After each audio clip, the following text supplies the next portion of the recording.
Welcome back to Wrestling Renaissance. This is a run-in. My name is TJ Leo. And today, I am Pool 2K. Yes, you are.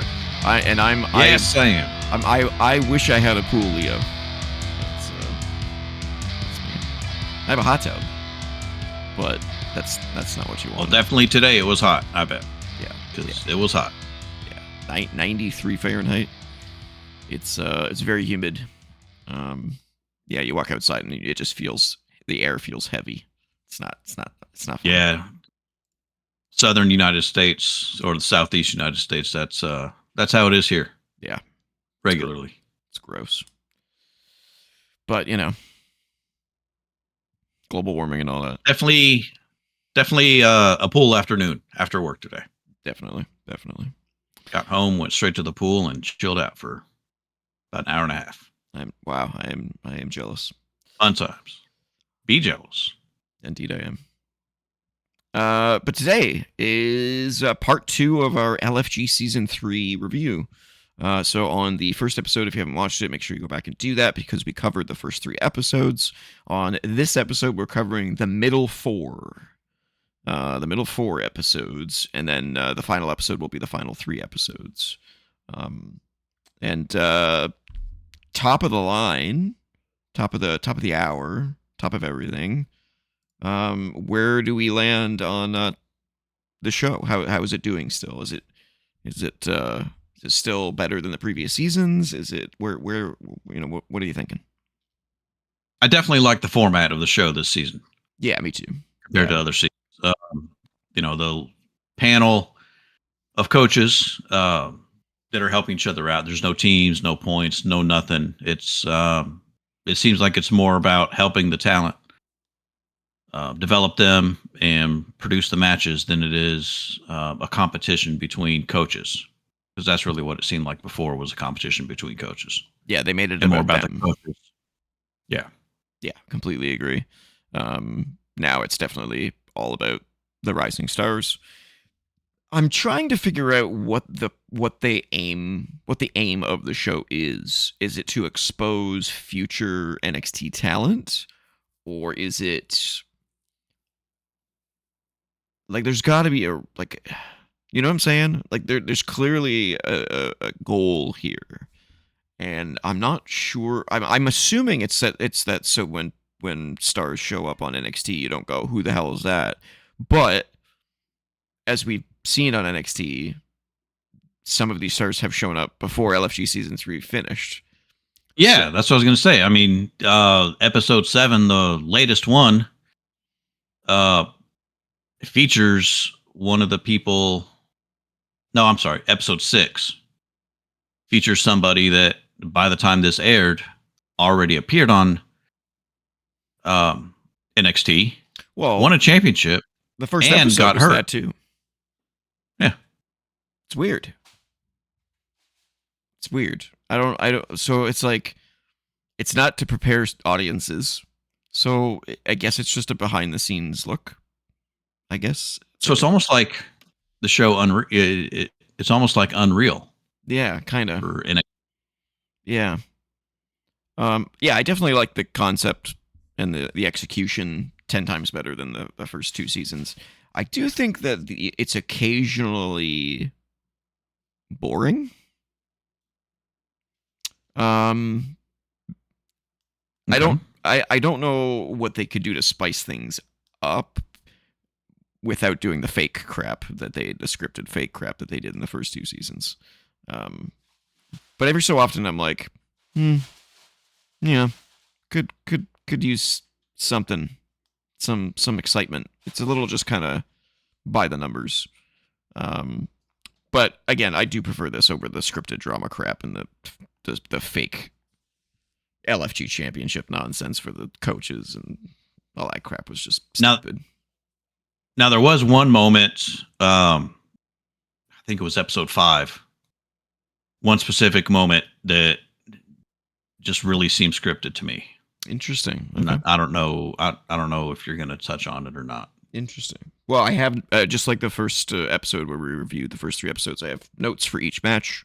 We're going to go through them, grade everybody on the LFG scale, and just kind of check in. Which I've got our grades from the last episode too. Cool. Yeah. I also want to say I really like Matt Bloom and how much he's featured in these. I also kind of like just the format that they're using for each match. Like there's basically like a look at the two wrestlers involved talking out, what they want to do with the match, and them talking with the coaches, whoever's assigned to them, kind of getting like suggestions and feedback and all that kind of stuff. Then they kind of do the into the match, and then they come out of the match. They do feedback from the coaches, and then they do feedback from Matt Bloom every time. And Matt Bloom always has critiques. Yep. Yeah, he has. Oh, he always has critiques. He's never like, that was perfect, which is what a head coach should do. You should always be striving to be better, even if things are perfect, which I don't think has happened yet on any of the matches. I don't think any match has been a masterpiece. Perfect, no. I mean, there's been really, really good. Yeah, really, really good ones, but definitely everyone can improve. Yeah, I like it. I'm kind of curious what the final episode's going to be like. Like, how do you season finale something like this when you've already had endings of episodes where people get promoted? So it's like, I don't know how you can get better than that, but we'll see. We'll see where it goes. All right, let's dive into the first match from episode 4. So this match saw Nikita Lyons, who already had a match this season, against Bailey Humphrey, or otherwise known who also had a match. Had a match. Yeah, Micah Lockwood, who I could never put my finger on why Micah Lockwood sounded familiar, and I may have said this on the last episode or the last the part 1 of this series, but Mike Lockwood was Crash Holly. So I don't know if this name is like a dedication to that. They have never referenced it on NXT television, to my knowledge. Interesting though. But yeah, Nikita Lyons and Bailey Humphrey had a match, and let me take a look at my notes here. So I just have some point form notes to quickly read off. So one thing that I kind of see on all of as a problem across the board in LFG is the entrances, for the most part, are all way too rehearsed and cookie cutter and not reactive to the audience. Does that make sense? Like when they all come out, they kind of just do their pose. They look like they're looking at the crowd, but they're always looking in the same direction when they do their entrance. And I don't understand why the coaches are not, like, entrances are probably the least important part of training these new people. You want the in-ring stuff to come first. But when you look at like the best of the best and their entrances, they come out and they're confident. They're reacting to people that they walk by. They're looking out through the crowd. They're pointing out specific people in the crowd. They're living in the moment. Whereas a lot of these entrances are just like, it's like a video game entrance where it's like, it's the same exact thing every time. I mean, 2 of the 3 matches on each episode, it's like completely dark. Yeah, there's not very many people. And then the main event. And I guess kind of top level. One thing I like about how they treat the main event of the show, that's in front of the NXT. PC. In front of the NXT crowd. Yeah, good idea. Which is, I mean, it's a completely different look than the other 2 matches. Yeah. So they essentially do treat it kind of like a main event. Yeah, they're spotlighting certain people for a reason. But yeah, all the entrances in general, for the like, I think there might be 1 or 2 that are not like that. But like Nikita Lyons, she comes out, she does that same pose. She does everything the exact same way every single time. Bailey does the exact same thing every single time. Yeah, not a fan. Also, this is the first time that we saw Bailey as a face, and she also like feminined it up a little bit, and I did not like either. Did not like either. I don't think she's. So Go I ahead. am going back. This is actually her first match this season. Oh, okay. It's hard to remember I because was there's mistaken. so many LFG matches that we've seen at this point. And she's been on the 2 previous seasons, so Yeah, yeah. and she's been on NXT every week, so it's It's one big blur hard now. to remember if she had a match. Yeah. That long ago. Yeah, so I don't like her as a face at all. I don't get it. It makes no sense to me. She's this monster. You make her a heel. And her trying to act feminine just looked fake. It just didn't look right. You know, having like the eyeshadow thing going on and doing like this hit the hip sway. I'm like, that's not you. Yeah. This is dumb. Nikita Lyons in the ring. She's really good. She's quite good. Yeah. She definitely can be. She lays it in, you know, really well. They had decent chemistry with each other. Two other sort of notes here. So you know how Lyons does this like leg stretch in the corner, where she like puts her leg in the face of her opponent and she like stretches and her leg like bends at like a weird fucking angle. Yeah. She needs to slow that down and make it a thing because no one else does that. She needs to slow it down. Yeah, all right. she does. Like she should put her foot up there and then like find a way to get the crowd to react to it and then like slowly bend to that weird degree. She does it too quickly. You know, there's no sense of being able to absorb how cool that is. And how unique it is, yeah. And how unique it is, exactly. It's like anytime you see something unique like that, I don't understand why the producers and the coaches are not like, that's money right there. That's money. You know, that's a crowd reaction right there that you should be getting. And then Bailey did a reverse shooting star press or whatever back like a standing moonsault, I guess it was. Yeah. She doesn't need to do that. It was fine. It was cool seeing someone that large do something like that, but it's just like it's not necessary. It's not necessary. And that's all I have. Did you happen to note who the coach was for this one? No, I did not note. I did not note any of the coaches. Actually, no, that's not true. Some of them I did for specific reasons that I wanted to call. Yeah, there's a couple that I remember specifically, yeah. But it wasn't this one. Yeah, no, I did. I think Booker was talking to Nikita, maybe. Yeah, I don't know. It might have been. It was either Booker or Bully or Bubba. Sure. Either way is fine. But yeah, I thought it was a decent match. Pretty good way to start off this sort of mid-season. Yeah, but I think both did a decent job. Not amazing. I think Nikita definitely shined over Bailey though in this match. Yeah, I think she did. She did a really good job of leading the match and calling the match. Agreed. If you don't have anything else, we should grade them on the LFG scale. Yeah. So grade them. So I think we agreed that 10 is go to NXT now. And a 1 is like this is never going to happen. You're find another profession. So let's start with Nikita. Now, do you want to know what you graded her before? Sure. You graded her a 4 based on the first match. Wow. Okay. I was not thinking anywhere close to a 4 for this one. She did way better this match. Okay. I would say like an 8 on this match. Yeah, I'm thinking an 8 too. Yeah. I had her at a 6 last time. Okay. And I think she did better. Bailey, based on this match specifically, I'd say a 5.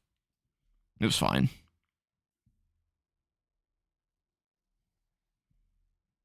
A little bit better. I mean, she 7.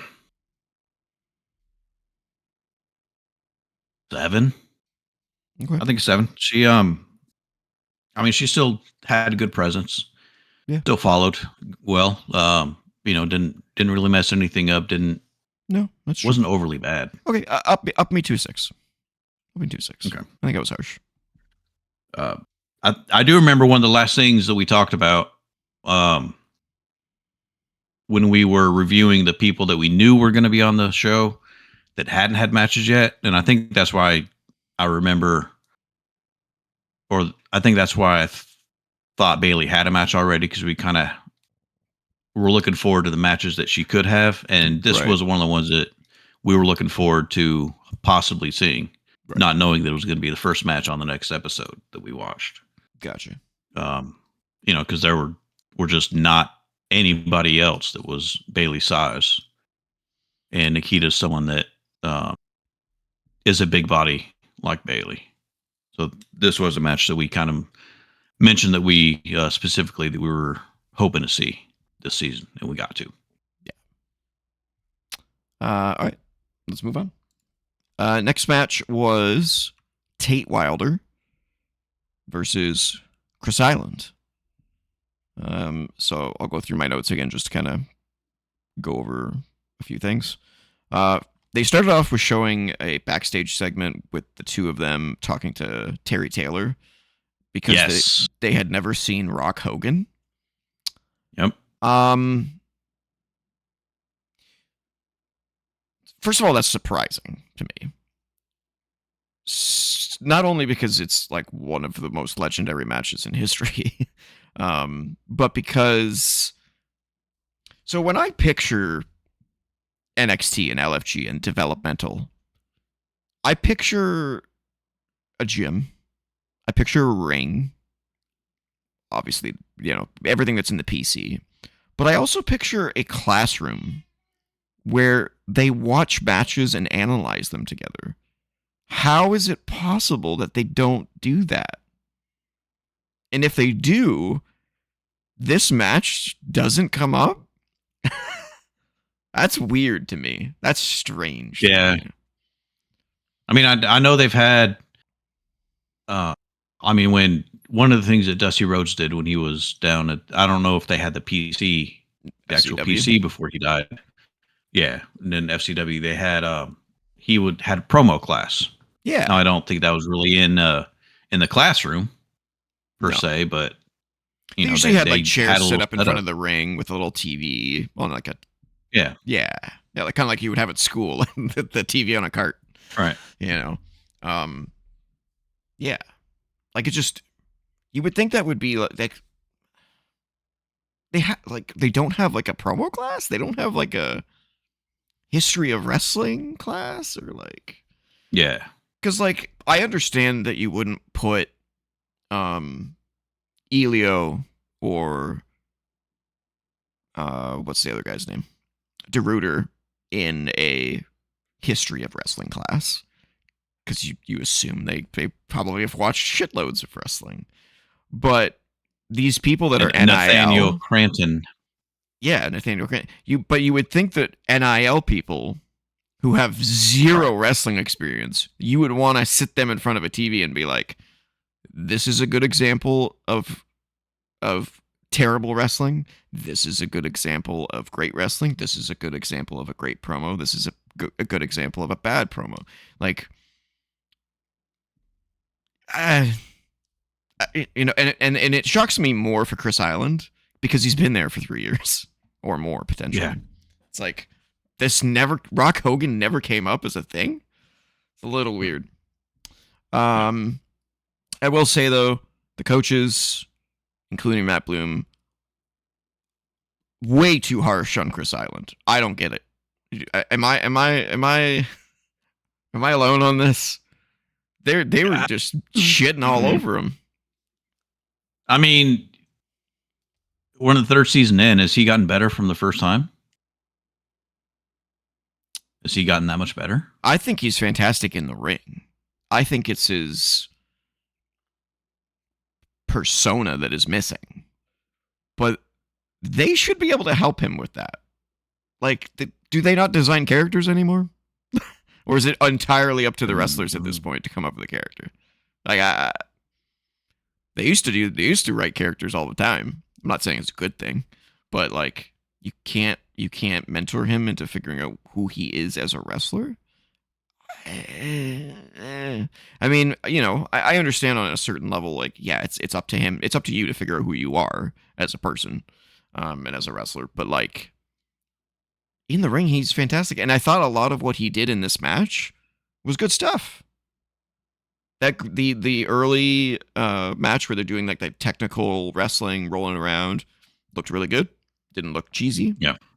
I thought the two of them had great chemistry. And there was that one really cool moment that they rehearsed where Island did the kip up out of the arm hold that he was in, and then like they had this like stare down, and Island's facials were great on that, and he's like, yeah, bitch, like he had that look of like, yeah, bitch, look what I can do, like. That was a huge improvement. When I saw that, I was like, oh, okay, I see that. Like there's something there. But they just shit on him, and they were like, hey, I just see a wrestler in jeans and shoes, and I'm like, well, it's because you told him that he should stop changing his outfits, because he did like the karate thing, and he did, he was changing outfits all the time. So I'm sure he was like. He threw his hands up and was like, what the fuck you want me to do? I guess I'll just go out there in what I'm wearing. Right. You know what I'm saying? Okay. I mean, I'll see your point. Yeah, like I like him. I think he's great in the ring. I don't get why he was released. I'm very confused. It felt like they had something against him, honestly. Like all three of the coaches involved, Matt Bloom, I think it was Bubba and Booker. Terry? And Terry, yeah. And Booker and Terry. All four of them were just like shitting on him. And I'm like, I've seen 10 times worse people on this show already. And you're giving this... I don't know, man. I couldn't understand it. I think maybe it's because there was not that many people in there, but they kind of overacted with the emotion, the emoting. Because they were trying to... I agree with that. Do the emotion from WrestleMania 18, that they watch Rock and Hogan and doing all that.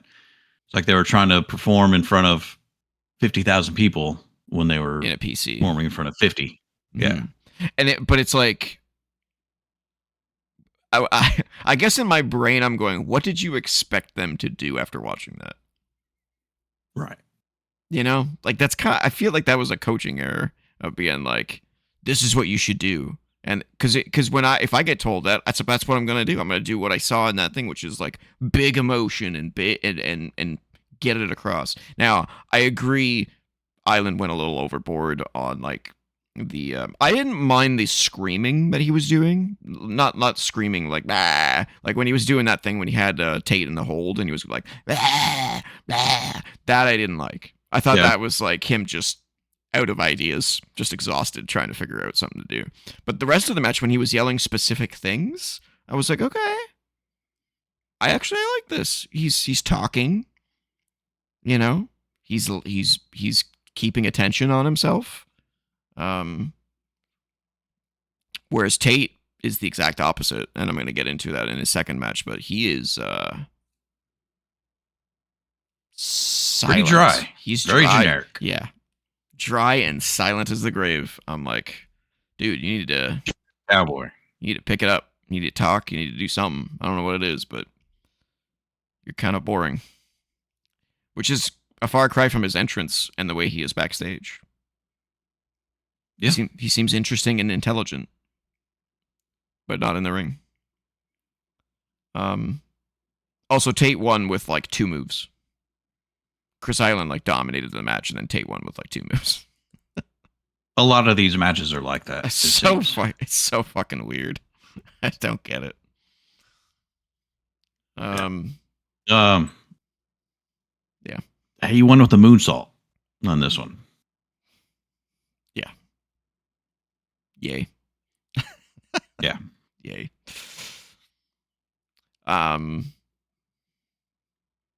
Yeah, I don't know. I like Island. I think he was screwed personally. I really hope we see him pop up somewhere else and get a fair shake, because I think he was. I don't know what it was. It just felt like they were being unfair. I don't know. He was really good in the ring to to shut him down like that. I don't get it. I don't get it. He looked better than Tate. but Tate's still around. Most likely, I think. All right, what do we give Tate in this match? What did we give him before? I know we had a match before. I think so. Yeah. Oh, wow. Well, you want to know what you gave him before? Yeah. Before you had him at 10. Whoa. Oof. I had him at 9. Yeah. Oof. This was not a good showing for him then. I mean, he still had good chemistry with Island. He just didn't get to do much. And when he did, he didn't maximize his time. Yeah, I'm gonna go with 5 this time. It's just, okay. It was much ado about nothing. I'll go 6. Okay. All right.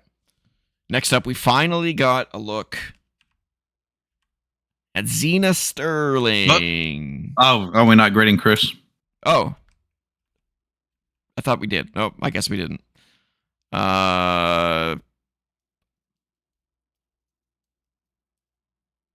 6. 7. I was trying to avoid that, but I couldn't. All right. Xena Sterling took on Chantel Monroe in the main event of the 4th episode.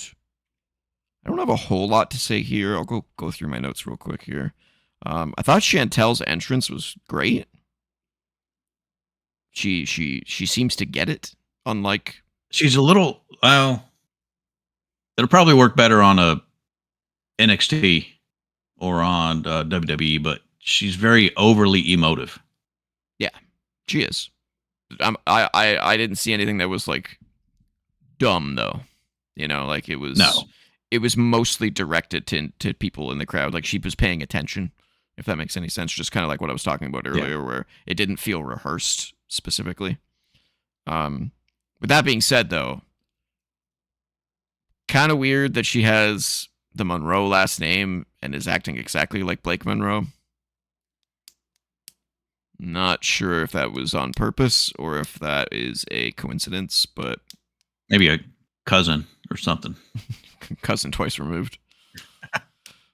The highlight of the match. It could be like or they could be sisters, like the Dudleys, or brothers. Yeah, could be. Yeah, the Monroe girls. Yeah. So yeah, the highlight of the match was the Barbie bitch moment where Chantel was looking down at Xena and said, you know, something. Take that, you Barbie bitch. Take that, you Barbie bitch, and slapped her across the face. Got a huge reaction from the crowd. The rest of the match was fine. You're probably not going to like me saying this, but I think it's true, unfortunately. Chantel looked less green than Xena in this match. Which is really Xena has not odd. really progressed since the first season. No. She's exactly. I thought Chantel looked great. Yeah. She's got an awesome look, and she looked great in the ring. Yeah. Okay. Well, I'm glad you agree. Because I like Xena too. Yeah. But something's wrong. Something's not clicking. I think it was Bubba was critiquing her after the match, and he was like, every time you make a comeback, your hands are down here. Yeah. You know, why are your hands down here? This does not look big. This does not look powerful. This looks like you're hiding. Like a kid throwing a tantrum. Like a kid throwing a tantrum. It's nothing. And he's right. And she's been doing that since season 1. Maybe it could just be one of those things where nobody has pointed that out to her because they didn't see it. and that because she's been doing it this whole time. So like, clearly no one's told her this until now. So it might be one of those things where Bubba finally realized what's making her explosive energy not come out, and that's part of it. That could be part of it. So maybe she'll wake up now and suddenly be like more emotive. Throw your hands out there. Do something other than put them at your sides. Yep. But yeah, I thought Chantel looked really good. And Cena, yeah, she did. I thought fine. she looked really good. Yep. Okay, so what do we give Chantel? I mean, it's her first match that we've seen, so I don't want to go too. I'm not going super high. I need to see. It could be beginner's luck. Could be the fact that she was paired with Xena. We need to see more. So I will give her. Go ahead.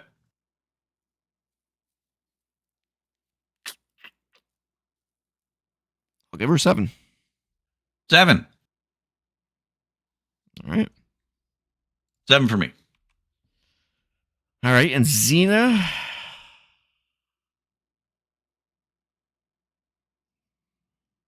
I hate to give another 5 out, but oh my God, TJ. I mean, she's got the technical stuff down, but she doesn't have the ring psychology and character stuff down. She doesn't get it. She's not getting it yet. And that's a huge part of wrestling. I could be generous and say a 6, but I'm going to stick with a 5. I'll be generous. I'll say 6. Okay. All right. So that was episode 4. Episode 5 kicked off with Braxton Cole against, bizarrely, Andre Chase, who I don't have on here because he's not a part of LFG. So, funny thing about Andre Chase, obviously he was one of the ones that was released recently. And he did an interview with the former Duke Hudson, who was one of his students at Chase U. And he was talking about when he had his tryout, however many years ago, 4 or 5 years ago, whatever. He had his tryout, and they offered him a job as a coach instead of a wrestler. They basically gave him 2 offers, one for coach and one for a wrestler. The coach contract was for more money, but it was to be a coach. And he didn't take that. And the wrestler one was less money, but it was to be on-screen wrestling talent. And he opted because he wanted to be a wrestler. He chose to take the wrestling contract. Well, I mean, it makes sense because like you sign the coach contract, you're basically retiring at that point. Yeah. So I guess when his wrestler contract expired, they didn't offer him the coach position again. Right. Which is interesting considering he was on this.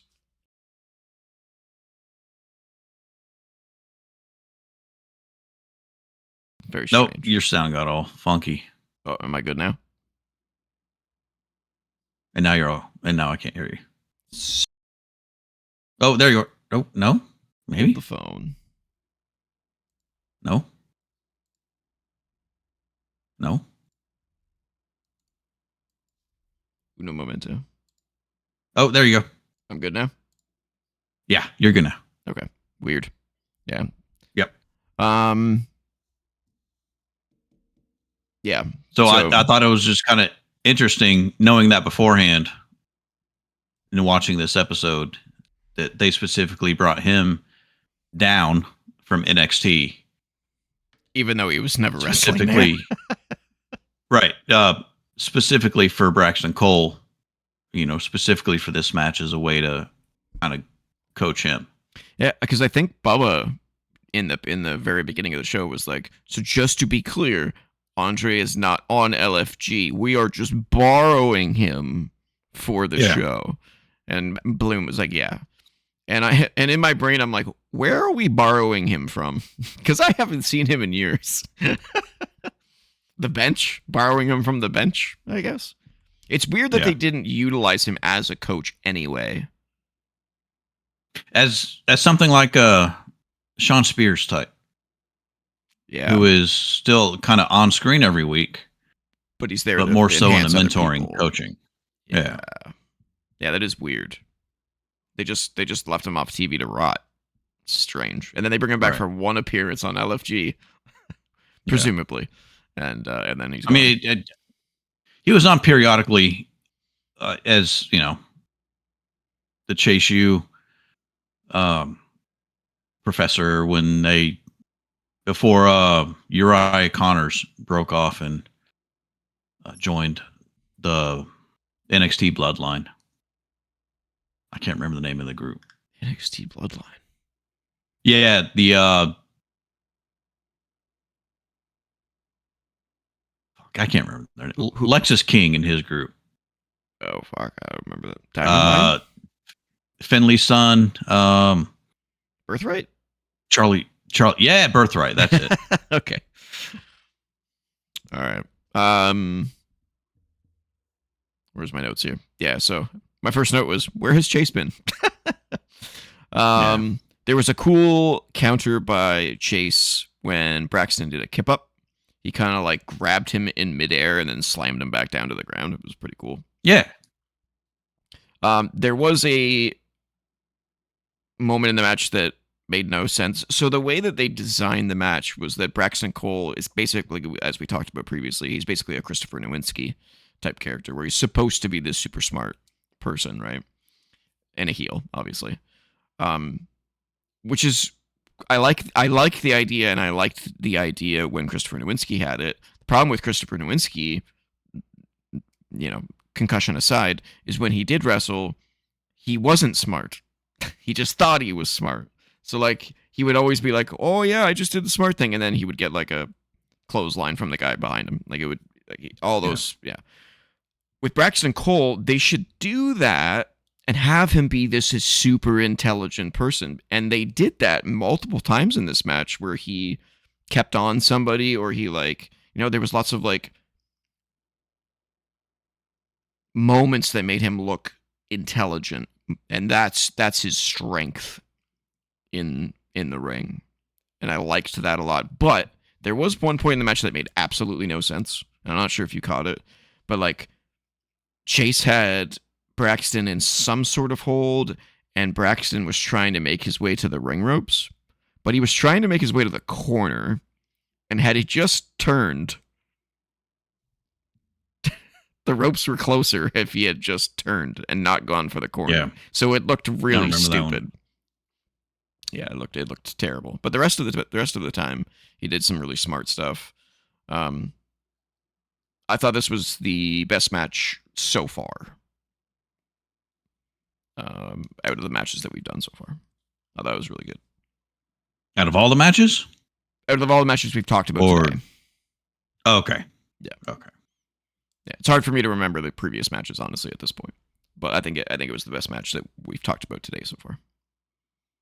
Yeah, the we've talked about today, yeah. Yeah. And Braxton, I think, looked a lot better in this match than his original one. I do remember his original match being he looked really green. Yeah, because that was against someone else that was even greener. Oh, okay. Well, that's what happens when you put green people in the ring with green people. Yep. So yeah, I thought this was cool. I like the idea, Braxton. I'm looking forward to it. Yeah, I did like the finish. I did like how they wanted to do the finish. It wasn't as good as, I guess. Yeah, it wasn't as good as they wanted it to be, I guess. But I had no problem with it. I liked it. Yeah, I didn't have any issue with it either. I thought it was Eddie Guerrero like, but heelish. I like that. Yep. I like that idea. All right. All right. So we're not going to grade Chase because why would we grade Chase? Right. So Braxton, based on this match only, what do we give him on the scale? What did we give him last time? You gave him a 3. Yeah, it was pretty bad. His match was against Trill London, who you gave a 2. Oof, yeah. Yeah, I do remember that. Yeah. That was bad. He still shows some greenness, but he does show a lot of promise. I'm going from a 4, which I gave him last time, to a 5. Yeah, I was toying between a 5 and a 6. But he does still exhibit the greenness, so it's hard for me to give him a 6. So I'll agree with you. Yeah, 5. All right. But a big improvement over the first match. Yeah, definitely an improvement. All right. Next up, we had Callie Armstrong versus Serena Linton. Quick notes here. Oh, yeah. And can I just say, Kevin Owens on commentary? He's good. I like him. Yeah, he's good. I miss that man. I do too. Pulls at my heartstrings every single time I see him. Yeah. I'm like, you deserve better, sir. When I messaged today and said episode 5 was my favorite, it was that's why. that was one of the big reasons why. Yeah. Man, I hope he gets better and comes back. All right. Maybe if he's doing this commentary for a couple episodes, maybe we'll see him doing that. Say it at some point. Say it. He replaces. Say it. Wade Barrett. Fuck you. All right. Notes here. Serena came out. I don't know if I've noticed this before, but Serena came out with like a Down with the Sickness ripoff song. I didn't notice that. Oh my god! It's had the same beat, had the same. It was basically like a cover, but with completely different lyrics. It was weird. It was very strange. A lot of these themes are just so generic. Oh my god, they're terrible. Now I don't blame them for giving LFG people generic themes, right? Because who gives a shit? It's not in front of anyone, significant. Give them a good theme when they come up to NXT. That being said, though, there's a couple that I like. Serena's is not one of them. But yeah, crazy monkey flip from Callie to Serena. Serena practically went like completely vertical. It was crazy. And at one point, Serena did like a one-armed backflip. That was crazy. She was like in an arm lock of some kind and did like a one-arm backflip to try and get out of it. That was impressive. I thought these two had good chemistry. Callie's very strong. In the ring and just in general, she's strong. I also put a note here. I don't know if you see this in her, but Serena moves like Monet. How so? Her mannerisms and just the way she moves in the ring physically. She moves like Monet. Mercedes Monet. Huh? It was just an observation. I'm not saying that she's as good as Mercedes Monet, but they move very similar. Very similar styles in the ring. But I thought this was a good match. I thought it was a really good match. Yeah. You know how in the chat I was saying, I think I said in the first time I said something along the lines of, I can't believe they're shunning this man. And that was Chris Island that I was talking about the first time. Yeah. And then this is the other one that I was talking about where like I can't believe she got released. I don't get it. Why? I don't get it either. It makes no sense to me. Unless she wanted out. Maybe she was tired of it and was like, yeah, this isn't for me. I mean, but I don't think so, though. She's still wrestling. Oh, well, then that's definitely not the case. So I think Sean fucked up with this one. I don't get it. I don't get it either. She's good. I mean, and she wants it, clearly. Yeah. If she's still wrestling, that shows that she still wants it. And she was like tearing up when she got the good feedback from Bubba. I think it was. From no, it was Albert Tensai. Oh yeah, it was from Bloom. That's right. Yeah. Yeah. Yeah, and he directly asked her. He's like, "Why are you getting emotional right now?" And she's like, "Cause I care so much. I want to be the best." Yeah. And it's like, how do you see that and not want to keep someone like that? That's weird. Right. It's very strange. Unless they saw it as a weakness, like she could, like maybe she can't handle the road. Maybe, I don't know. Strange. But I thought it was a great She's show. great. I thought she's great. Yeah. Did you like the finish of the match? Remind me what it was. Callie's pounce. Oh yeah, that's right. Yeah, yeah. I love the pounce. I love the pounce. I know you do. I can't believe it's not a move that has made its return until now. I like it. As long as one person has it and not 17 like the spear. I mean, she gets the running start like Braun Breaker with his spear. I don't know if you noticed this though. Cole has started calling it the torpedo. The torpedo spear. Which I think I called it that like a year ago. I was like, they need to don't call it the spear. Recently. Call it the missile or the torpedo. Like, give it its own thing. Spear is such a weak sounding name for a move like that. But yeah, the pounce is great. The pounce. Yeah, it's great. All right, let's give these two a rating. Let's start with Serena, since I got her up there. 9 for me. Wow. Okay. I'm gonna go with 7. She's still good. She's good. What did we give her last time? Oh yeah, I should have waited. I should have waited to find out. I gave her a 7. You gave her a 5. Okay, so improvement all around. Yep. Yeah, I think it was probably her best match she's ever had, at least on televised. Yes. And then Callie Armstrong.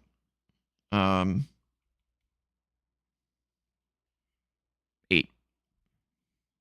8. Yeah. She's good. We both gave her 5 last time.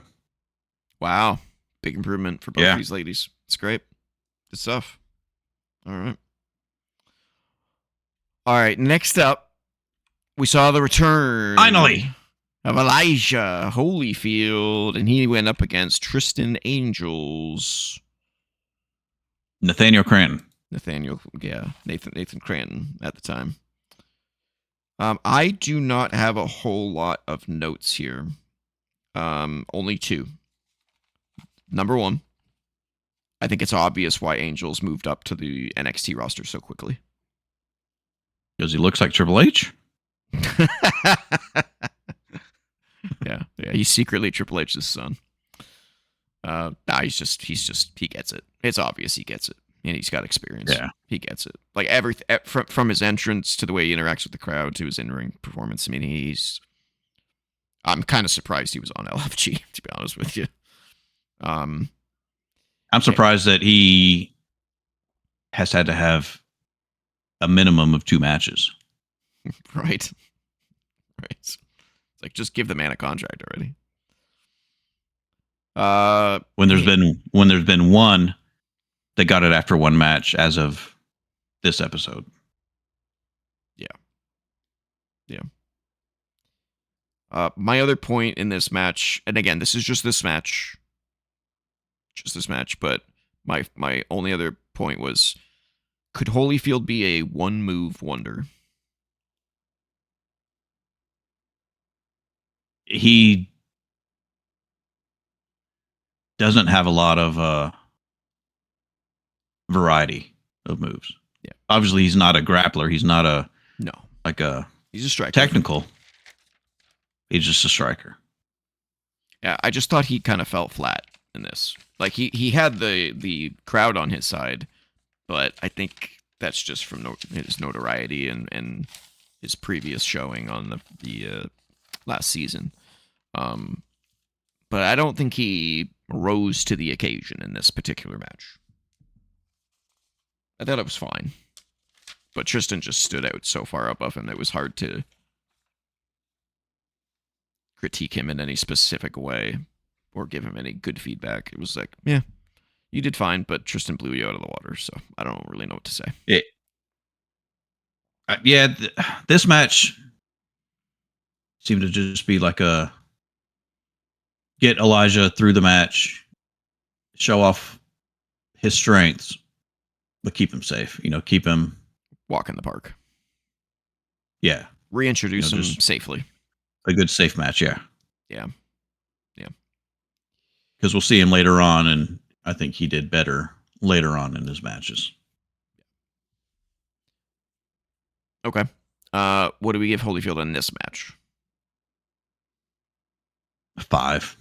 That's exactly where I was going. Either 4 or 5 for me. Yeah, I was like, he was fine. Tristan Angels, 9. What do you give him a 4? I don't know. Did he have a match already? Not like it's gonna matter. He did have a match already. Yeah. I gave him an 8. You gave him a 9. He had a match against. He had the match with Drake Moreau where Drake got promoted. Got promoted to AAA. Have we seen him there since? Right afterwards. I mean, I don't think so, but I don't regularly watch it. Yeah. Well, I'll have to look into that. So I don't know. Yeah. All right. Yeah, I'm sticking with a 9. I mean, I'm 10 for me. Yeah. Yeah, I'm not surprised. Like, I could have gone to 10, but it was like. Yeah, I mean, knowing that he's on NXT, but also based on just this match and the one before, I don't need to see anything else from him. He's fair. Actually, he's NXT ready. Yeah, fair. 10. Yeah, boost me to 10. It doesn't make any sense. I guess I'm just trying. I'm being hesitant with my 10s, but it makes total sense to give him a 10. I mean, because this isn't the same scale that we normally rate on. Yeah, it feels weird giving 10s. The LFG scale definitely is. Yeah, the LFG 10 is definitely not the regular match rating of 10. It's not the Co-op Entertainment Review scale. Yeah. All right. So that was episode 5. Next up is episode 6, where we started off with Carly Bright versus Bailey Humphrey once again. So I think it was either episode 5 or episode 6. Remember I told you there was one particular moment where it just screams scripted to me?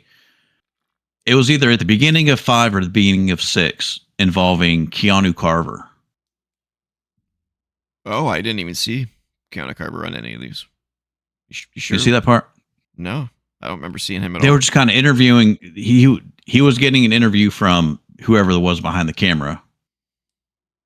I don't know, talking about how he's just running everything or something like that. And then Shawn Michaels all of a sudden comes up behind him and tells him that he's seen enough and he wants to make a big scene. Well, come on up to NXT and do your thing, basically. But he was doing it in the character of Keanu Carver rather than. So was that his promotion, basically? Yes. Yeah, that was his promotion. Okay. Yeah. Sure. I don't remember seeing that at all. Must have been short. It was. It was like not even a minute. Wow. But I turned on the episode and it was like, it was that. And I'm like, it felt like I was coming in the middle of an episode. Right. Okay. Yeah, I don't remember. And it was him. It was him essentially getting promoted, but in character. In a character instead of out of character, like the show normally does. Yeah. Yeah. Well, I mean, even on this show, he was scripted with the way he was. He like introduced himself as like this guy who hated his coach or something like that. And right. So if that and he had the big beef with Booker T. Which is hilarious because this, he debuted on NXT before the season aired. So it was like, what was the point of that? Unless maybe the idea was that they wanted to have this air before, but then they were like, fuck it, let's put him out there. I don't know. Very strange. Yeah. But yeah, that was the moment that seemed scripted. Fair. The one moment where it seemed scripted to me.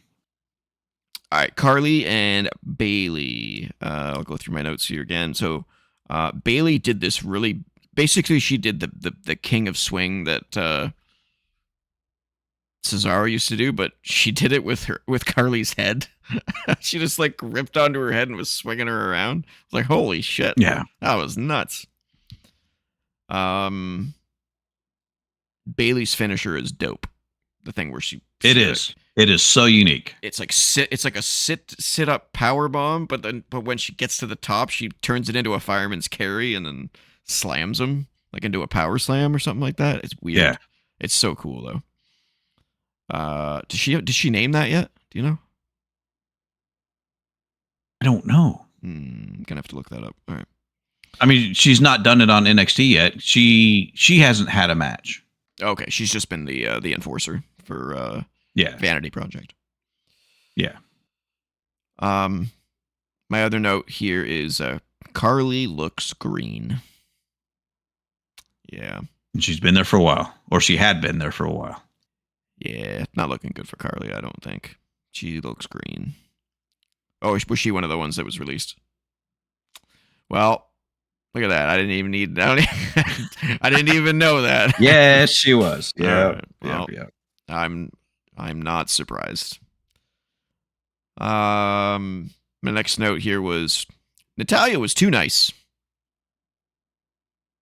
These two had their match, and she had no critique at all for either of them. She was like, "You both did a great job." I'm like, "Did you?" Bailey did good. Carly, no. Carly, you not quite as good. Yeah, you could have said a bunch of stuff. I don't know why you didn't. Pointed out a couple things. Yeah, that was very strange. And my next point was Matt Bloom is very wise, so he must have said a bunch of stuff in the post. He's so smart. He's yeah. I it's weird that he wasn't as successful with the amount of knowledge that he has, if that makes any sense. Makes sense. The best gimmick he had was A-Train. I thought I always liked the A-Train gimmick. Lord Tensai was stupid. It was. Albert was Prince Albert was stupid. The hip hop hippo. Oh, the hip hop hippo was just what do you get? What that was Vince. Had to have been Vince. But yeah, A-Train was good. Yeah, it's weird. There's a lot of wrestlers that just get the industry, but for whatever reason they don't break through in a real meaningful way. Yeah. That's all I had. So I think Bailey looked better in this match as a monster. Yeah, I think she looked better in this one than the last one. Yeah. Monster. I disagree with I think it was I can't remember which coach it was, but one of them likes the thing when she goes Rah! And I'm like, everyone does that. Find something different.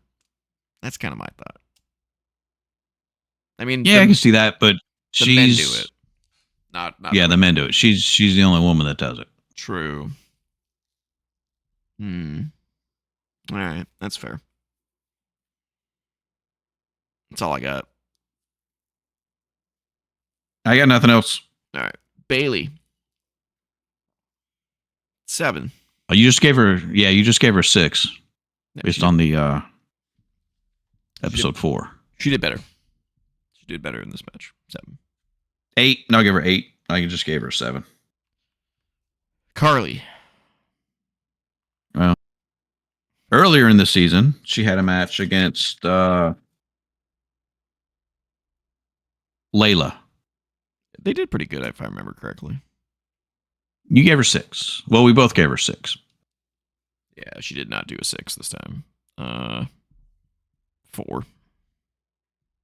4, yeah. Unfortunately. Yeah. But not unsurprising, given what you've now told me. Right. All right.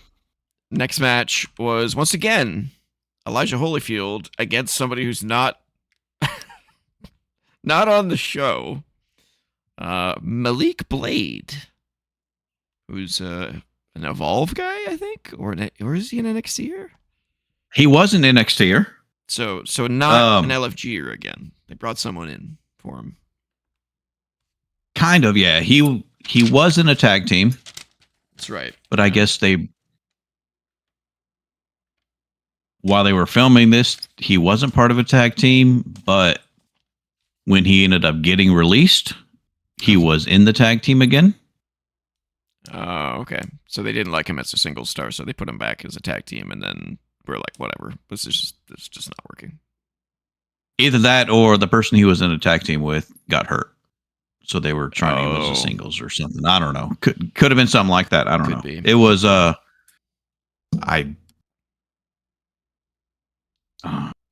can't remember the name. The tag team name or his partner's name? Partner's name.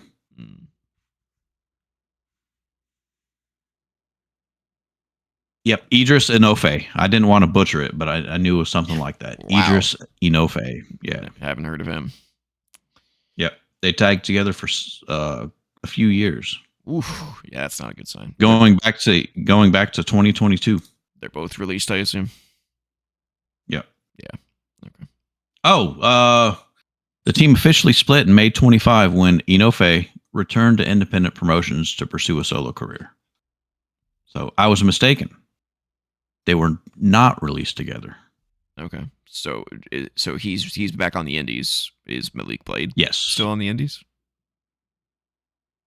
Could be. I don't know. I mean, their 30 days is just up not too long ago. Oh, that's right. Okay. Notes from the match. This was definitely a better match for Holyfield. Yeah. Definitely better. Definitely. Yeah. Definitely good. They had good chemistry. The one thing I would say Holyfield needs to do, based on this match alone, although honestly you could probably apply it to the first match, is they need to focus on him building up to the uppercut. You know, the uppercut is such a quick move that, much like Sweet Chin Music, there should be something that leads up to it. You know, and I think Bubba talked about that in his post match where he was like, you got to find a way to light the fuse on it so that the crowd knows it's coming. Because he did it too quickly in this match where I saw it and I saw it happen, but I didn't know it was going to happen.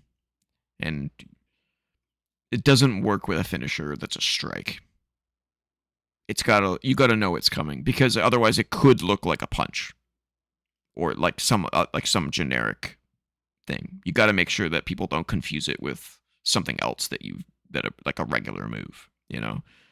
Whereas that's not really that big of a deal with like the stunner or the pedigree or the rock bottom, you know. It's right. Like you know those moves when you see them. There's setup to them. So he needs a setup to it. I don't know what that is. But he needs to figure out something to do. When I think it was Bubba said he needs to find a way to light the fuse on it, I was like, why don't you literally do that? That would be cool. Like put your bicep up like that with your fist and it would be like, you know, and then do it, you know, something like that, just to get the crowd. We're doing like Roman Reigns. Oh, the shotgun kind of cocking the gun. Yeah, don't do that. Yeah, don't copy Roman. But yeah, do something to know to make the audience know that it's you're prepping it. Just everyone does it if you really think about it. You know, Drew McIntyre with the Claymore, 3, 2, which is stupid. I think that the Claymore one's dumb, especially as a heel. Yeah, you shouldn't be doing that as a heel at all. Yeah, it's really stupid, actually.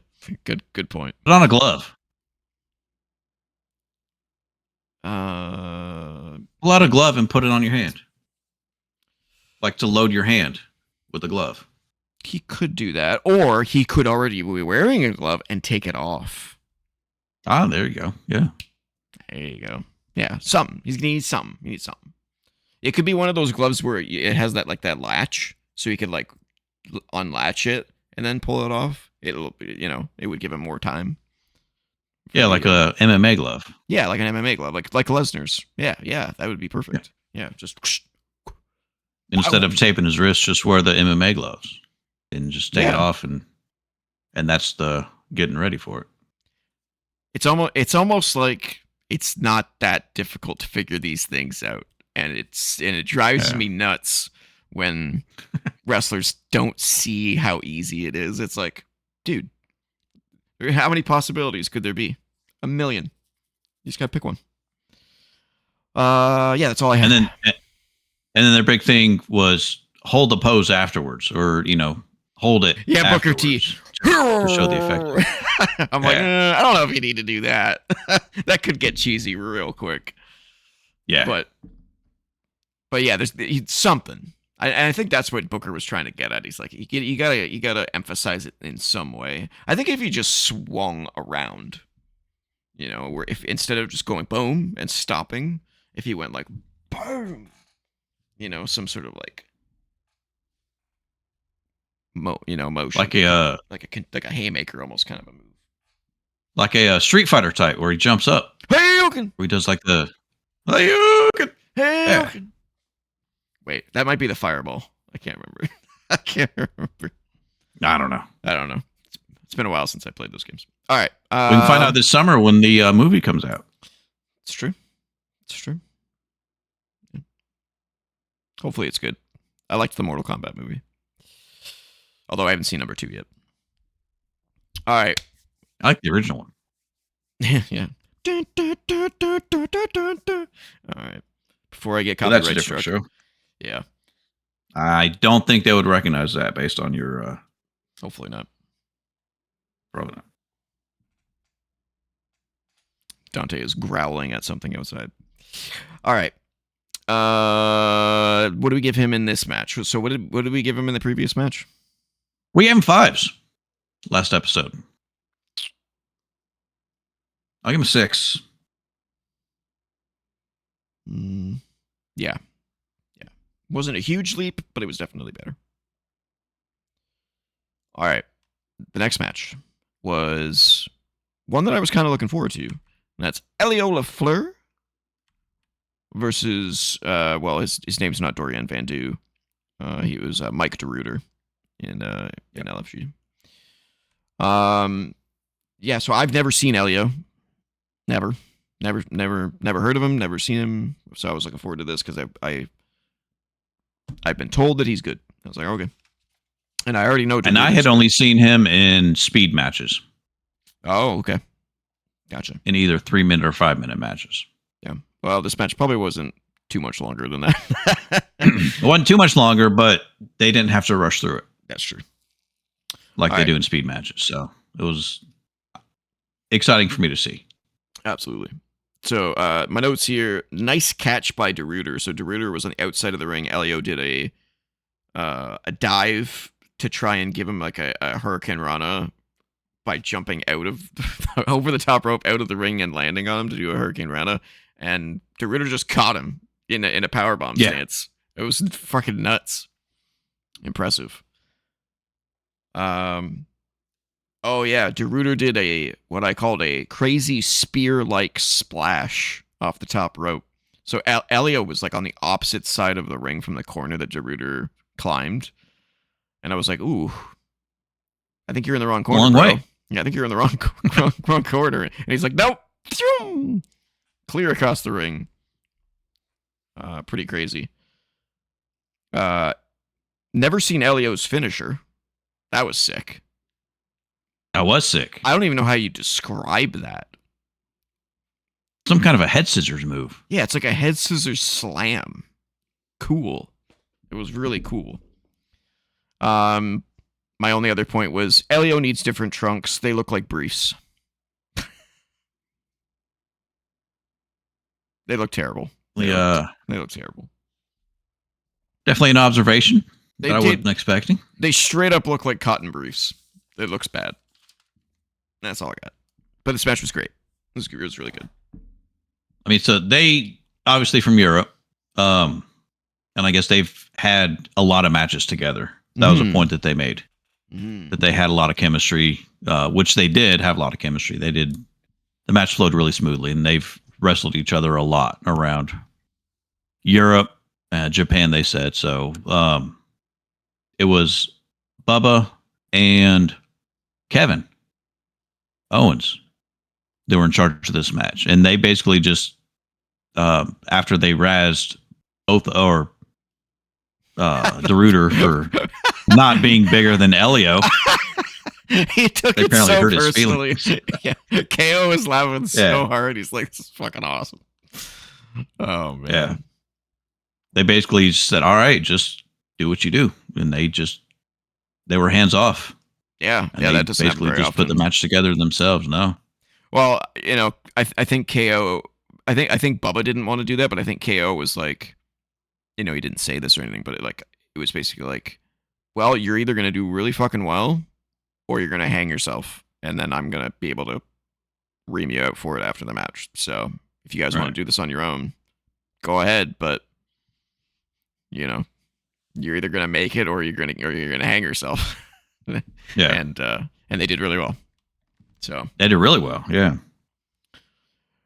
so well that Elio got his NXT contract after the match. Yep.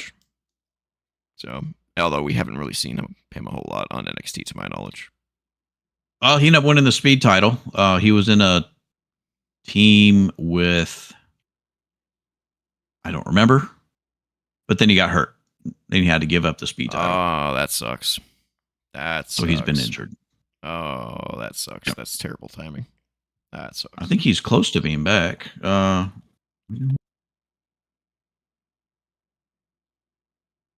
He's unique.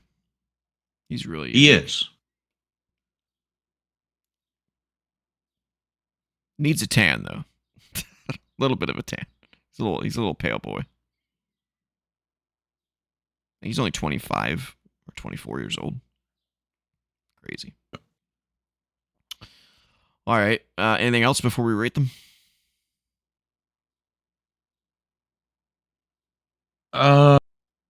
Shoulder surgery around October. Okay, so you still got a few more. Yep. All right. So, Elio, 10. Yeah. How can we disagree with HBK? Dorian Van DeRuiter. I'm gonna give him a 9. I don't think he was which is shocking because this is what Elio was supposed to work on in the match. I don't think he was as emotive as he could have been. Great in the ring, but I don't know. Like, if he was supposed to be the heel in this match, and it really didn't feel like a heel. It felt like two indie guys going up against each other and putting on a spectacle, rather than a heel and a face. It did. Yeah, I mean that's what the match was. You had all the false finishes, indie type moves. So basically, it just kind of felt like I'll say it, an AEW match. Yeah. I didn't know who to cheer or who to boo. It was kind of like both people were faces. It's like Or like an old black and gold match. Yeah. So I give him a 9. First time we saw DeRuiter, he was in a tag match with Harlem Lewis against Harley and Jax. I don't remember who they were. That was the tag team that spit on Harlem after the match. Yeah. Yeah. We described one as Young Diesel and the other one as Young Adam Page. Okay, yeah. I got you. I gave DeRuiter a 6 before, and you gave DeRuiter a 5. You gave him a 5. I think it's because he didn't do a lot in that match. I don't think it was because he was bad. Yeah. I think he wasn't highlighted. So I'm still comfortable with a 9. 8. I give him 8. Yeah, that's fair. All right. That's episode. I want to see him in the ring with someone that he hasn't had dozens of matches with. Yeah. Agreed. All right, that's 6. On to episode 7. Final in the midseason. All right. Starting with Tate Wilder again versus Harlem Lewis. All right. I don't have much to say on this match. Just a couple of notes. I said it before and I'll say it again. Tate is too quiet. He needs to stand out more. He needs to talk something. He just doesn't have a presence in these matches. No. He's just there. Harlem looked great, I thought. Even though the coaches think that something's missing from him. I don't know that I agree with that. If anything, so basically what they were saying was that it feels like he's putting on a front. Like he's trying too hard to be a badass when he's not really that type of person. And I can understand that because he's wearing boots with fucking barbed wire on them. He's got the fucking Motorhead mustache going on. He's got the bandana. You know, he kind of looks like a biker from hell. Yeah, he's definitely got the biker look. But he doesn't act like that per se. So I understand where they're coming from on that front, but I don't think it takes away from his in-ring performance at all. I think he still hits. He hits hard. He hits with meaning. He's smooth. I don't know. I'm not as hard. I think it's just personality. It is kind of vanilla. Something about his personality. It is kind of vanilla. It's at least he has one though. Unlike Tate. I don't know. He kind of looks like a lion, but sounds like a mouse, kind of thing. It doesn't hit like one, but yeah, he sounds. There's something. Okay, maybe there is something missing. It's hard to put a finger on what it is, but right. It's not enough that I would release him by any stretch of the imagination. Oh God, no. But they do. He does need to figure out what that is. In my opinion, what I would do for him, especially given it's LFG, is I would say, next time you come out for a match, wear a completely different set of gear. Come with a different set of gear, a different package, something. Just try an image change. I don't know what, but I think have him come out with the jeans.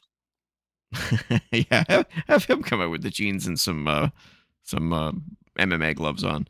Yeah, like I think he needs to take a risk with his visual and his persona. Because right now he's basically like a Chuck Palumbo, like when he was doing that biker gimmick. Yeah. I believe Harlem more than I believed Chuck Palumbo with that gimmick, though. But yeah. And then he had this like interesting jackhammer like finisher at the end, which I thought was kind of cool looking. Yeah, it was cool. Yeah. That's all I got. Yep. Nothing on Tate because he's just generic. Yeah. What did we give Tate the first time? Or like today? I gave him a 6. You gave him a 5. Yeah, I saw 0 improvement, so I'm sticking with a 5. I'll drop mine to a 5. Another match in, he should be better. Yeah, there should be something else there. If you're not getting better, you're getting worse. Fair. He was also still wearing the Stone Cold vest that you hate. Yeah. All right. Let's give Harlem a point here. I'm gonna say an 8. Harlem in the match that we were just talking about, the tag match, I gave him a 7. You gave him a 6. Yeah, I understand. I remember. I recall why. I'll give him an 8. Yeah, I think, like I said, those 2 points that are missing are just that thing. Yeah.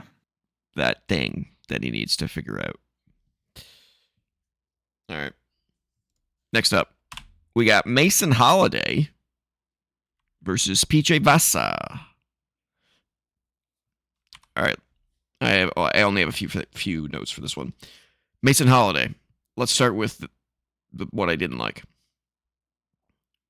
Sexualized entrance number 5,961. Can we stop with the women having sexualized entrances, please? Why does every single woman have to have a sexualized entrance? Every single one. You don't see the men coming out doing fucking strip teases. So why are the women doing these like sexualized entrances constantly? Because it sells, I know, but like, can we stop now? Like it's getting like when JC Jane does it, I kind of want to just like throw something across the room because I'm like, that's not your character. You're not this like, you're not Mercedes Monet. You're not, you know what I mean? So when I see her coming out, I'm like, oh look, she's dancing and jiggling her hips and gyrating like 90% of the women's roster. Yay. I'm so interested, you know. PJ looks so much better than season 2 in just about every way. She does. She's laying it in. I think she's trying to be too Samoan. I mean, that's who she is. She's not. I think she's Philippines. Oh, I think you might be right. Filipino. Well, I mean, it's possible that those two cultures have some similarities. Yeah. I mean, Pacific Islander. Islander, yeah. I mean, she would be very smart to do that, though, if she wants to join the bloodline. She got the tribal tattoos. She's ready. Hey, Nia Jax ain't taking the bait. Let's get PJ Vasa in there. And then my final one was just Holiday looks decent in the ring, but meh. She's all right. We got Callie Armstrong. I thought it was better than her. Yeah. Women's competition. The other one, steep. It is so steep. The other one that they had. Oh, Layla Diggs. No, the other one. Ooh, Jesus. But her too. Callie Armstrong, Mason Holiday, Layla Diggs. Chantel Monroe. Right. That's right. How could we forget? Yeah. That? Okay. Yeah. Mason doesn't stand out at all. She needs to fix that. She's good, but she doesn't stand out, like you said. Yeah. I mean, and that's a problem because of the depth of the women's roster in NXT and LFG, really, because there's a lot of good ones. You got to stand out. Yeah, and doing a sexualized entrance that's just like everyone else's doesn't help. Get a persona in there. Figure something out. Who are you? You know? Yeah. And one specific thing that PJ did, and why I brought up trying to be too Samoan. She did the Umaga headbutt. Yeah, she's done that a few times. Yeah, might not be a good idea. Might piss off the actual Samoans. Yeah, I think because I think Jacob does that move too now. Yeah. So I think PJ looks a lot better in season 2. I'm not sure how much better she can get at this point. And then Mason Holiday, she's just bland. I just don't. Okay, yeah. I give Mason a 5. She's fine. You gave her a 4 last time. She had a match with Layla in episode 3. I guess she just looks better in this. Had another match. Oh, really? She's had 3 now? No, just a 2. Okay, yeah. Yeah, I mean, she did look better in this match, but I think it's because she was in there with somebody who's more established at this point, maybe a little bit better in the ring. So yeah, I gave her a 5. You gave her a 4. I'm gonna stick with my 5. I give her 6. I think she improved a little bit, what I remember. Okay. PJ? I'm not sure how much better she can get. Not because she has a ceiling, but like I think she like shit or get off the pot, I don't think she can get any better in LFG. I think she needs to get some like in front of crowd experience and start growing as a character and exploring who PJ Vasa is. So if 10 is She's been on Evolve. Yeah, that's not enough. Evolve is basically LFG. Can we just say that now? Like, isn't the Evolve crowd the same as the LFG crowd? Pretty much. Yeah. So like, what really is Evolve? I'd say they're kind of in between LFG and NXT. Yeah, they definitely are because it's a weekly show, right? Yeah. She needs to move up now and sink or swim. So I guess I have to say a 10. She's got to go to NXT. Should have got up the spot. She's had 2 matches. Yeah, but she's been there for 3 seasons. Right. But for what you've rated her so far this season, episode 1, she was in the match with Kendall Gray, which is great. Great match. You gave her a 10, and of course Kendall got a 10.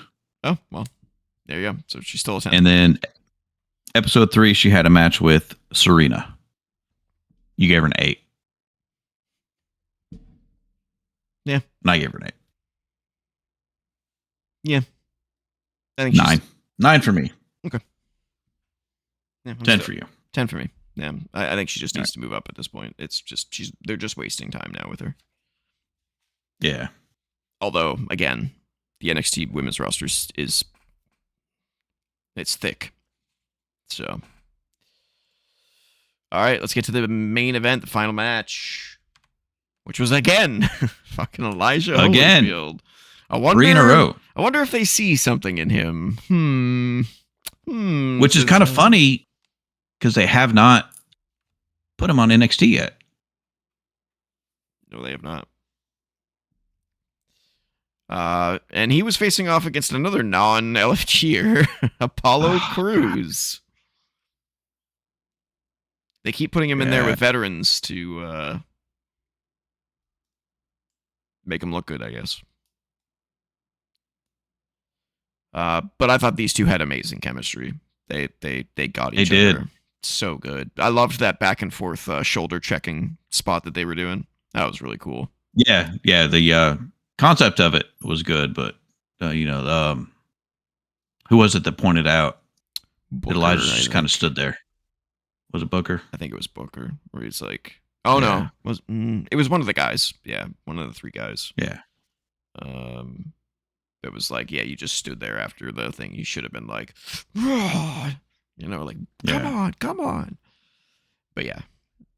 Besides that, I thought they looked great. Yeah. My only other point was that could have been an NXT feud starting match with the way that it went and the way that it ended. Because it basically ended with Elijah punching the post. And that kind of screwed him in the match. And so Crews got the win. And so I was like, oh, are they setting up like that's his first feud? I mean, we haven't seen the rest of the season, so maybe they do get a rematch. But I thought that was interesting. Easily Holyfield's best match so far. Definitely. Now, how much of that was because of Apollo? That's the thing, right? Is like we don't know if he's just like, is he being put with veterans in the ring because they know that he's green still? I don't know. It's hard to tell.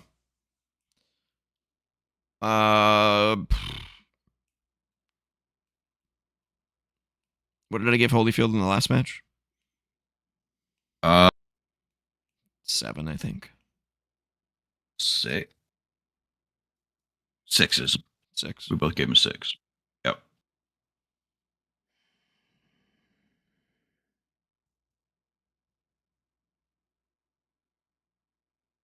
7, I guess. He still had issues, but he still was better than the last match. So. Yeah.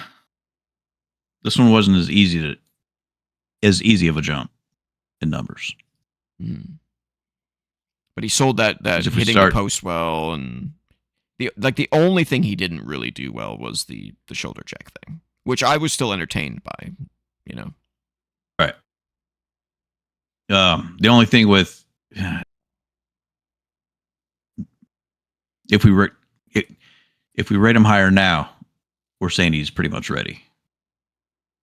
7's not ready. But he's still got a lot. 8. 8's getting ready. Yeah. I'm not. But I still think he's got a long way to go. Okay. So 6 to be TV ready. No. 7 still. You're still 7. I'm just hesitant.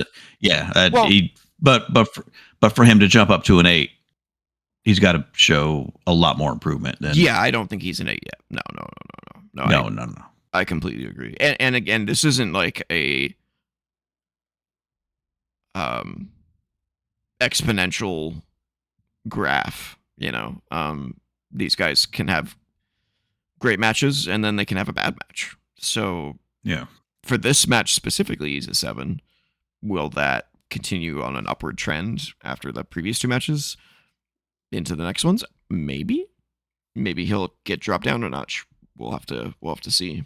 Assuming he has any other matches this season. 3 is already way more than most of the other roster has seen. Which we've given him the rating. Let's take a look at the rest of the cast that has yet to be on the show or was not part of the mid-season. So we have, unless you had something else. I do want to point out something real quick though. Yeah.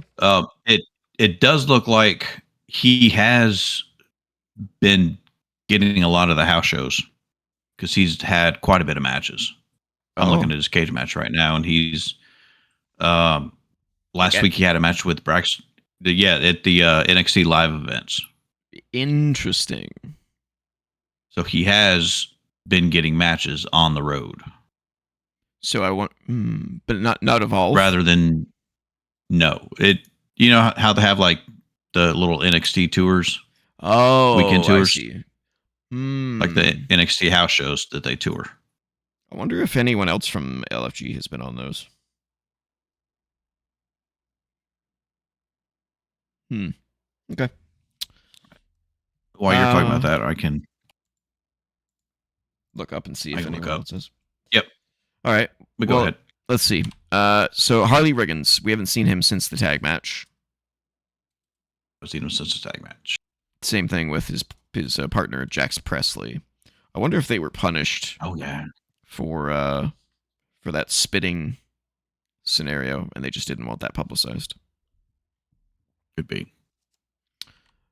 Trill London, I'd be surprised if we see him again on this season. Be surprised. And he has been released. He was part of the releases. Yeah. So I think he might be just done for the season. Layla Diggs, didn't see her for mid-season. I think we'll see her again. Yeah, because she's on NXT TV now, right? She had a match last week or 2 weeks ago. Yeah. Oh. Okay. With Jada Parker.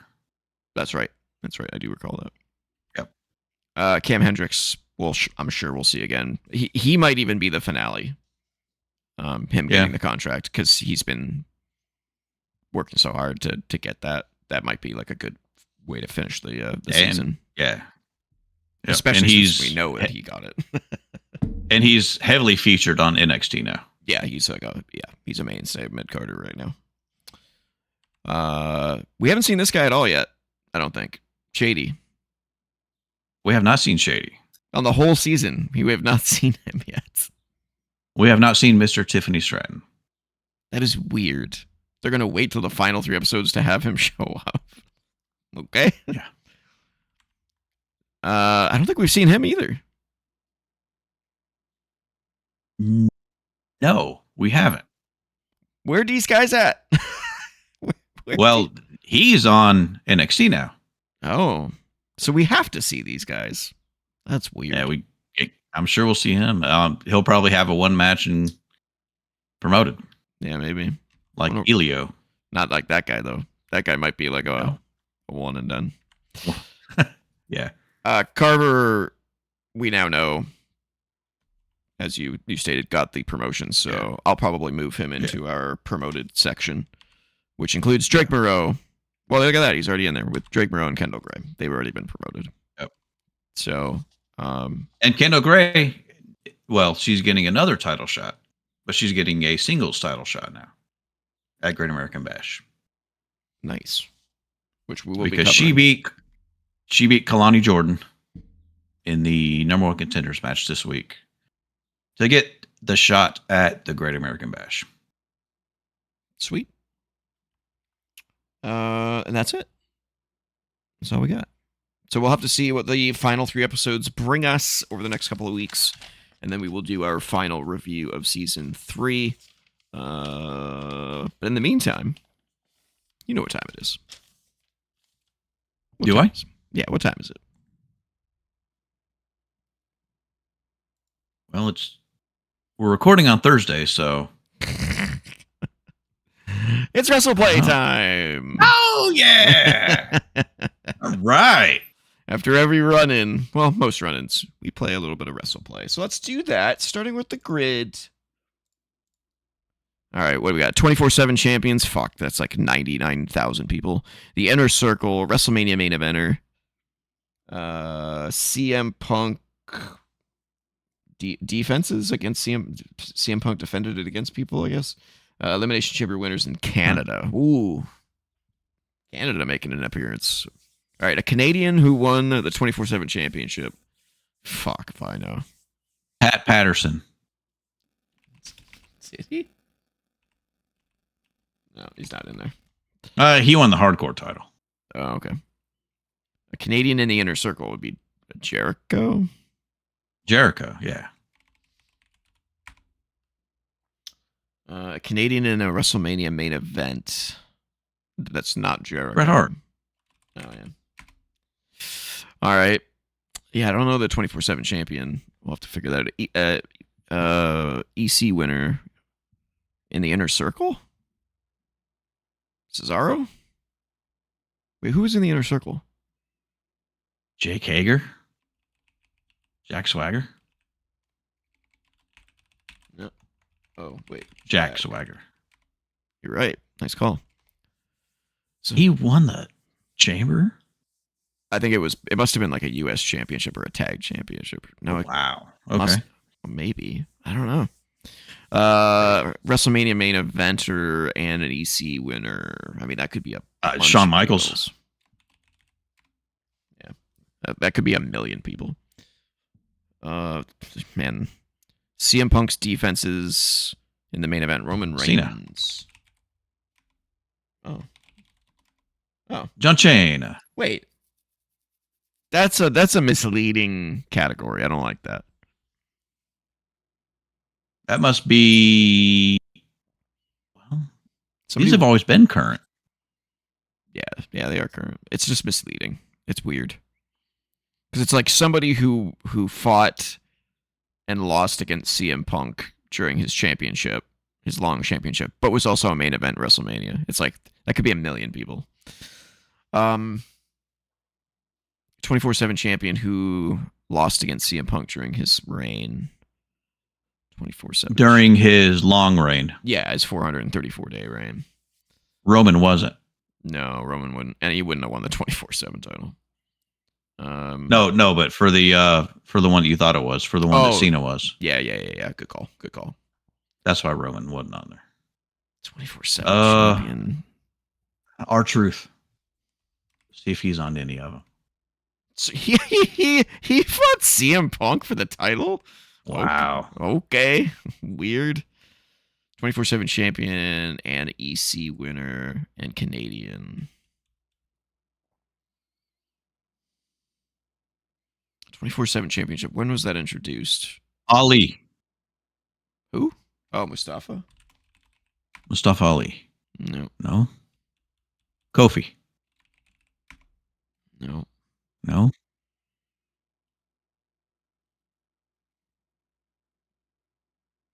trying to think of Canadians. That's all you. You're the Canadian. I mean, all the Canadians I'm thinking of weren't around during the 24/7 championship. Natty. Oh, she could have. Yeah. Nope. Kevin. Sammy.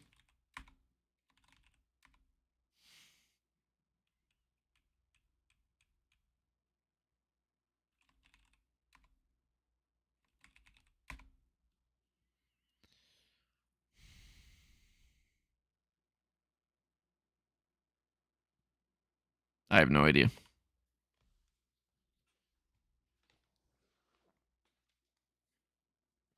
No idea. All right. What do we got? Who are we missing here? Bobby Roode and Alexa Bliss? Yet. Yeah, I never would have got that. Never would Yeah, I have. wouldn't have gotten that. Never would have got either of those. Alexa Bliss won the 24/7 championship. Fuck. What a dumbass title that was. All right, connections. We got JD McDonough, Chris Jericho, Roderick Strong, Kenny Omega, Lyra Valkyria, who doesn't have a picture, Matt Hardy, Braun Strowman, Sheamus, Kyle Fletcher, Bronson Reed, Fale, Baron Corbin, Nakamura, Becky Lynch, Takeshita, Okada. Hey, there's Valkyria. She appeared from the mists. She showed up late to the party. She did. Wow, this is an eclectic group of people. All right. Well, we can go McDonough, Valkyria, Sheamus, and Lynch. Irish. Yeah.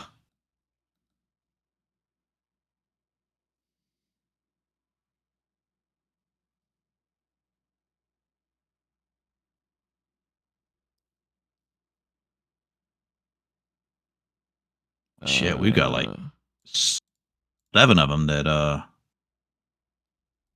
New Japan.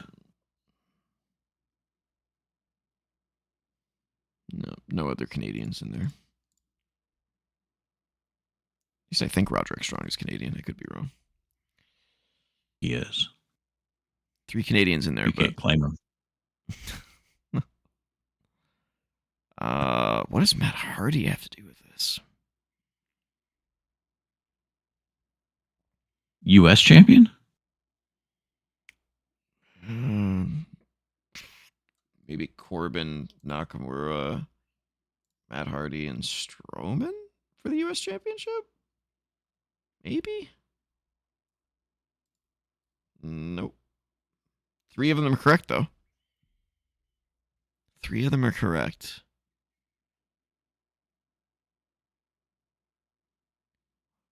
What do 3 of them have in common? One of these ones just doesn't belong here. I think Strowman and Corbin and Nakamura. No. Damn. No. Strowman and Nakamura both won at a Royal Rumble. I think Strowman and Corbin won a Andre the Giant Memorial Battle Royal. Matt Hardy did too. Oh, did he? Yes. And Bronson Reed did. Ah. Take off Nakamura and put Bronson Reed. There we go. A little bit of teamwork there. Shit. All right. So what do we got? We got Okada, Takeshita, Fale, and Omega probably. Or Nakamura.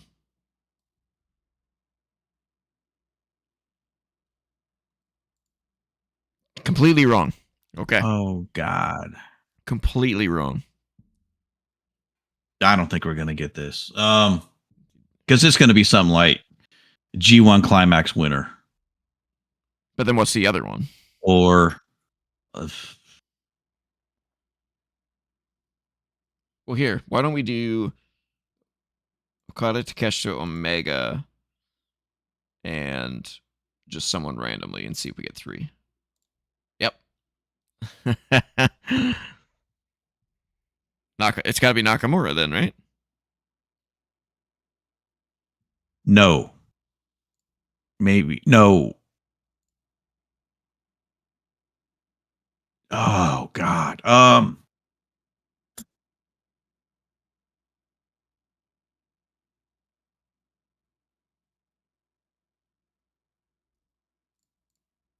Did you put Fletcher before or no? Which one did you have before? This is what I had before, and 3 of those are correct.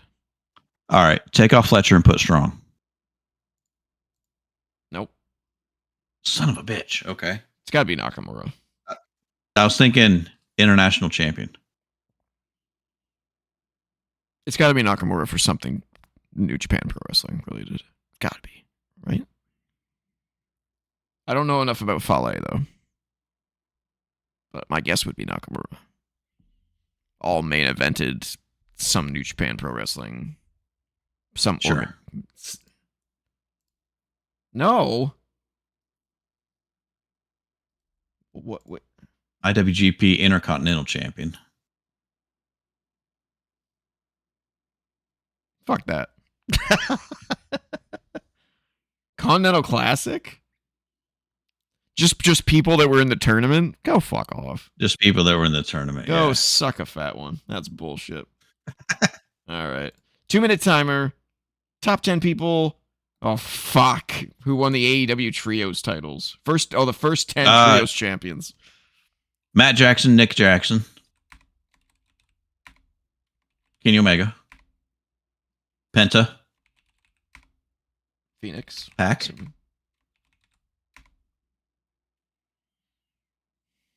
House of Black? You got me. They try it? What was his name, though? Malachi Black. Alistair. Buddy Matthews. He's not even in there. Oh, fuck. Brody King. Okay. Brody King. Why can't I find Alistair Black in here? There he is. Okay. So one guy from one of the teams after him. I don't even, like, who could it fucking be? You fucking got me. Just start naming people. John Moxley. No. Scorpio Sky. Okada. Scorpio Sky. Takeshita. Page. Adam Page. Adam Page. Swerve Strickland. Trying to name all these people. It's gonna be someone stupid. Kevin Knight. Mike Bailey. Who the hell beat? I don't know who beat House of Black.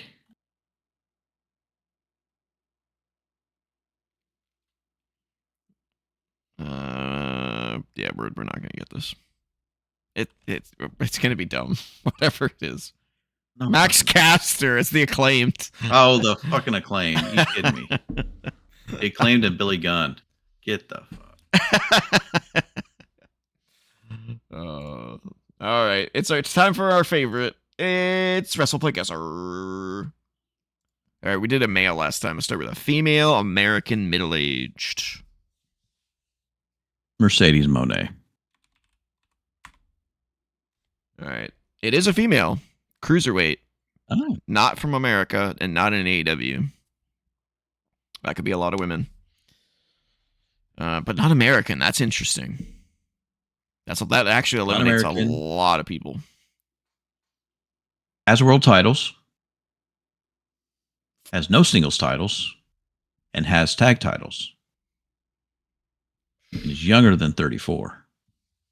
Do they consider ROH to be part of the AEW in this? Have we ever figured that out? I don't know. I would guess not. Ember Moon's America, though. That's who I was thinking of.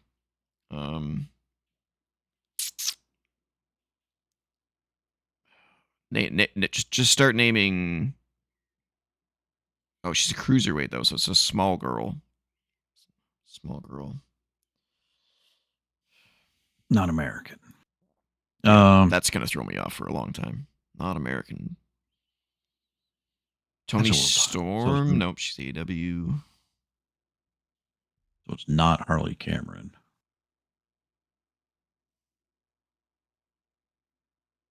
Right off the bat, we're in trouble. Non-American females that are small. and not in AEW.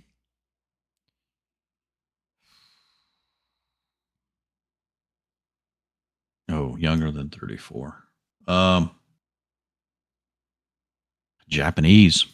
Oh yeah, it could be Japanese. Yeah. Let's just put Asuka in there to see if we get any other pings. Yep. Okay, not on Raw, not Japanese.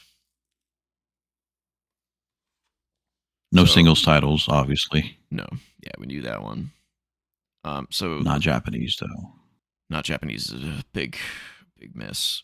So it could be British, could be Australian, but it's not. It's not gonna be Australian because the only Australians like, oh, the Iconics, yeah, but they don't win any titles, world titles. And in any world titles, no. So it's Fudge. it's got to be like Ireland, England, Canada. We got to narrow down what company this is from. No, not Tekla. No. SmackDown roster. Who we got? Oh, what about Alba Fire? She never won a world title. NXT UK count? I don't think so because I remember we had this problem and they only give you the title stats for the thing that they're currently in. She's not in a company right now, so she could appear as a legend or a free agent. Yeah, free agent. Which I don't know how they treat free agents. We could try Alba Fire just to see. Where is she from? Scotland, I think. Well, all we got was her age, and we can confirm free agent exists, so it's not a free agent. So we got SmackDown, NXT, or TNA probably, and not from wherever she's from. Not Scottish. What? Where is this person from? I can't even think of a British female wrestler. Can you? Julia. Oh, Gulia. Yeah, Gulia. She's not. I mean, she's on SmackDown. But she's Japanese, right? She's mother. Yeah, she's half Italian. Right? Yeah, she's half Italian, half Japanese, but she was born in England. Okay, let's do Julia. How do you spell her? Oh, she might not be in here. Giulia. Ooh, okay, she's considered Japanese apparently, but it is SmackDown. Wow. SmackDown, tiny woman from not Japan, Scotland, or America. What in the name of heaven? Who are we missing? Okay, name people. This is the problem with the fucking rosters is that they move around so much. I don't fucking know who's on SmackDown anymore. I mean, we got Charlotte, she's American. Alexa, she's American. Nia Jax, she's American. Candice LeRae is American. Candice LeRae, Lash Legend, she's American. Gulia, we tried. Nia Jax? Nia Jax is American. She was born in Australia. Really? I think so, yeah. Oh, but she's won more than. Oh. She's not a cruiserweight. She's not a cruiserweight. There's no. Oh, yeah, she's definitely not. Okay. Who else is on SmackDown? Women. Tiffany Stratton, American. Piper Niven, Scottish, which is we've eliminated, and she's not a cruiserweight. Definitely not a cruiserweight. Chelsea Green, American. No, Canadian. Oh. She's Canadian. But she hasn't won a world title, though. Wonder if Paige would count. She technically doesn't have a brand because she's a champion. Because she's tag champion. Yeah, we don't really know where she's assigned, do we? All right. I swear if it's her, that's bullshit. It is. me. Of course it is. Well, I call shenanigans. Why wouldn't it be? I call shenanigans on that one. She's assigned to SmackDown, is she? All right, then. Well, good job. Good job, Cole. We win. Pulled that one out. And she's only 33 years old. That's crazy. That is crazy. Oh, my God. She was out of wrestling for so long, and she's only 33. She retired like 7 or 8 years ago. Yeah. That and she's sucks. younger than so much of the roster still. Crazy. All right, ladies and gentlemen, that has been Wrestling Renaissance Run. And if you want to catch me on the socials, I'm at TJ-Leo on BlueSky. And you can email us at co.op. Wait. co.op.podcasts@gmail.com. Jesus. You're talking faster than your brain's registering. This is definitely true. Join us on the Co-op Club Discord community server, where you can find myself, Colt2K, and so many others talking about gaming, wrestling, and more. And of course, patreon.com/co-op entertainment, where you can throw us $1 a month to help support the channel. We greatly appreciate it. Cole. Greatly. Yes. Take us out. Well, LFG, let's get out of here. But first, let me do my outro. I thought that was going to be it. This was LFG. Some moved up, some moved down, and we know that some have moved out. Let's hope that they keep getting better. We see more of them on TV, and if that's what they really want to do, let's hope they do better, get better. So I did not realize Paige was assigned to SmackDown. That's my final thoughts. So until next time, keep the Renaissance alive.